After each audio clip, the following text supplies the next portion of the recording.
Sure. I wanted to read today from The Forger and the Duke. This one just came out in March and it is set in Cornwall. It begins in Cornwall, but mostly set in 1776 London. Mm. The part I'm going to read features Malden Grey, who is aspiring to the bar and is the bastard son of the former Duke of Hunsdon. He is trying to get guardianship of his three young wards, his younger half-siblings, and he's being fought on this in the court by the Duchess, who he thinks is supposed to be taking care of the children, but she just cleaned out the coffers of the estate and left for the continent with the steward. He's recently found this out. He goes in search of the children, cannot find them, finally locates them outside of the house that he doesn't recognize. So he storms in and he sees a woman feeding them cakes and tea and accuses her of kidnapping, which Ooh. isn't actually what happened. The children have gone in search of their tutor, Joseph Illingworth, trying to seek his help. He wasn't home, but his sister, Amaranthe, who is a copyist, is. She's working on her latest commission. She welcomes the children in, she feeds them, and when Mal sees this happening, he asks her to come back to Hunsdon House to help him sort out the disarray that the house is in right now because he has no idea what he's doing, and she seems like a very capable sort of young woman. So I thought the scene I would read is after the dinner and the children have somewhat introduced themselves, then Mal and Amaranth are in the old Duke's study having a conversation about how to fix all of this. Shall I begin? Yes, take it away. All right, the Forger and the Duke. If anyone wants to follow along at home, I'm on page 71. My brother Joseph can make the necessary arrangements. I cannot think you welcome me poking my nose in your business, Amaranth said. Truth, he wanted her nose in every other part of her in his business. No. Mal struggled to cut through the haze clouding his thoughts. No, he did not want her prying into his affairs, as attractive as her nose was. Your brother does not seem to have been aware of what was going on here any more than I was, Mal managed to point out. A small line appeared between her deep-set, altogether too perceptive eyes. She pressed her hands together as if she were a medieval nun at prayer. Things have been deteriorating for quite some time, from what Ralph could tell me. I cannot say how long it's been since the children had a proper meal. Their nurse left days ago, yet my brother noticed nothing. The boys would have had too much pride to tell him anything was wrong, Mal said. A new, heavy weight on his chest pressed close those snaking tendrils of desire, putting them back in their proper place. Ever since their father died. He studied the amber liquid in his glass, avoiding her gaze. I suspect things have been deteriorating at least since then. Sybil would have had nothing but contempt or neglect for them until she saw Hugh's inheritance as a way to enrich herself, and when she set herself against me, she restricted my access to the house and to them, which is why I had no notion she'd abandoned them to the servants, and the servants had abandoned them as well. Mel looked at her in appeal. She couldn't blame him any more than he blamed himself.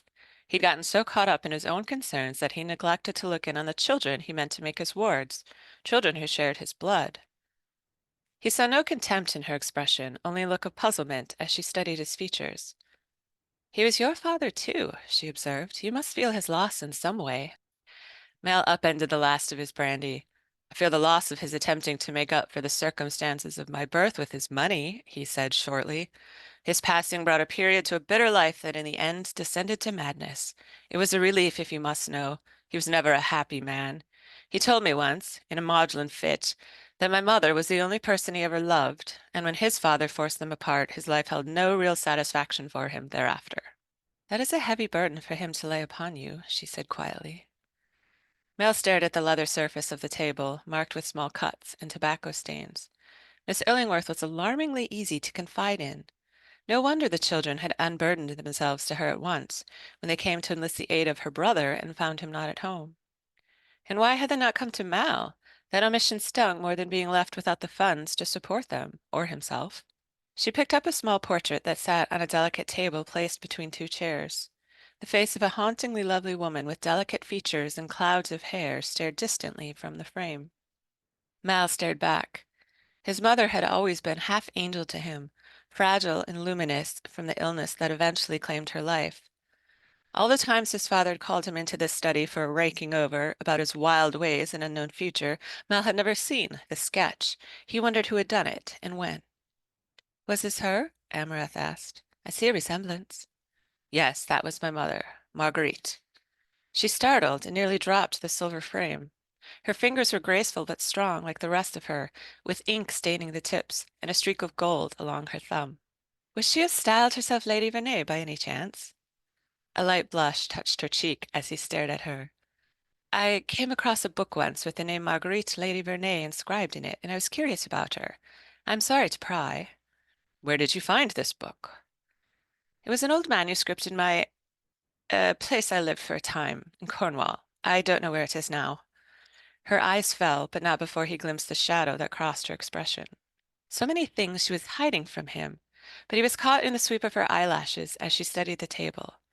Miss Illingworth had the same subtle, ethereal beauty that his mother had possessed. Not the kind of assertive handsomeness that announced itself, or the kind of astonishing beauty that smacked a man across the face. Rather, she was a small, willowy shadow that stepped into a man's fractured world, and by the time she came into focus, she had somehow, magically, made everything right and calm and beautiful. It's possible your book was her. She was mad about old things. Mel took a bracing swig that emptied his glass again. I suppose my mother might have used the title. She always insisted my father had wed her properly, but of course he would have said anything to win her. No record of a legal marriage, though. My grandfather claimed that my father deceived her, and I've never doubted that he did. Mel debated whether to refresh his glass. The brandy was fuzzing his perceptions, making him think imprudent things about Miss Illingworth. Enchanting, indeed, when she sat across from him as prim and proper as a governess. He'd best get a grip on these galloping fancies. There was no self hidden beneath that drab, worn gown, no passionate heart subdued by the constraints of her station, just waiting to be awakened by a kiss. And if there were, he had no business knowing such things about her, not when he had so little to offer her in return. When my father married Christine, she became Lady Verney for a short time. Mel moved his mind back to the matter at hand. My grandfather didn't live long after the wedding, from what I understand. It was the aim of his life to ensure his heir married into a family of suitable wealth and station, and he achieved it. She set the portrait gently in its place. Mel battled the impulse to take those cool, capable fingers and press them against his aching head. And where's your mother now? She died when I was young. Dear Lord, he was becoming sentimental. He pushed the weakness aside. You're coming to know a great deal about us, Miss Illingworth, and I know very little about you. Her eyes crinkled as she smiled widely, and Mal cast about for breath. We have not even been properly introduced. Malden Grey of Bristol, aspiring to the bar. He held out his hand. Malden, she said, and a silken quality in her voice made him shudder, as did the slide of her fingers as she placed them in his. There's an Anglo-Saxon poem about a battle at an English ford called Malden. One of those manuscripts sadly lost in the Cotton Fire, actually. You haven't told me your name. Miss Amaranthe Illingworth of St. Clair, Cornwall. Copyist. My father was very fond of classical antiquity, so he chose a Greek name for me. He gave my mother the honor of naming my brother. Joseph, Mel said, a Hebrew name, very different tradition. My mother's family were Portuguese conversos. She withdrew her hand. Jews who converted to Christianity so they might escape the Inquisition with their businesses and their lives. They practiced in secret for centuries, or so I've been told, but in the end my mother converted in truth and married a man bound for the Anglican Church. She held the housekeeper's volume close to her chest like a shield. He sat back. The confidence stunned him. She'd learned he was a bastard, the status he wore like a brand on his forehead, marking him as deficient. But if her family had been Jewish, then she knew something as well about being set apart. She rose and he scrambled to his feet. Very neatly she placed her glass on the shelf beneath the decanter. Her eyes traced the figurines above, all of them representing mythological half-women with breasts prominently displayed. They are not mine, Mal said. That small, maddening smile quirked her lips again. No, they are young Hunsdons now, I imagine. I've seen this and worse among some of the medieval marginalia I've copied, Mr. Grey. You wouldn't believe some of the grotesques those monks could dream up. I suppose it comes from being locked away day after day with no company but other men. That was his problem as well, Mal decided. Too much time in the company of other men. That was why she'd riled his senses so potently. He moved around the table toward her as she stepped away. I can drive you tomorrow to the orphan place with the distressed women. Again the dance of those interesting brows. You sound terrified at the very thought of confronting those in distress. Yet, as a barrister, I imagine you frequently encounter persons in unfortunate circumstances. Prospective barrister. I'm waiting to be called to the bar.